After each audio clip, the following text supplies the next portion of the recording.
కాళేశ్వరం మార్పుల వెనుక ఎవరు ఉన్నారు ఈ విషయం మీదనే ఎంక్వైరీ జరుగుతుంది, జ్యుడిషియల్ ఎంక్వైరీ.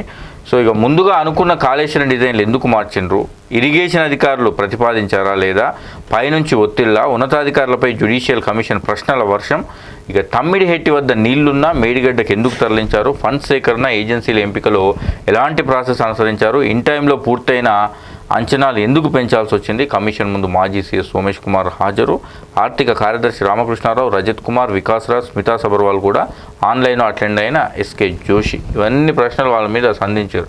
ముందుగా అనుకున్న కాళేశ్వరం డిజైన్లు ఎందుకు మార్చిండ్రు, ఇరిగేషన్ అధికారులు ప్రతిపాదించారా లేదా పైనుంచి ఒత్తిడి వచ్చిందా, ఉన్నతాధికారులపైన ప్రశ్నల వర్షం.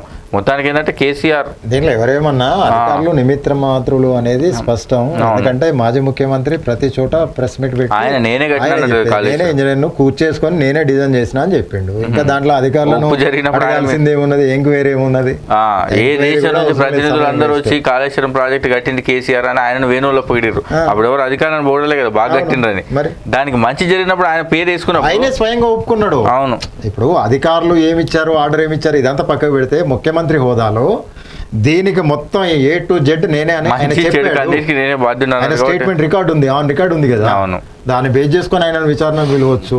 ఆయనను విచారణకు పిలవడానికి ఇంతమంది కదా అధికారులను తీసుకొచ్చి టైం వేస్ట్ చేయడం ఇదంతా అన్నిటి అదే కమిషన్ ఎంక్వైరీలో భాగంగా ఇదంతా నడుస్తుంటది. రేపు మాపు కూడా తీసుకొస్తే అడిగే వస్తుంది.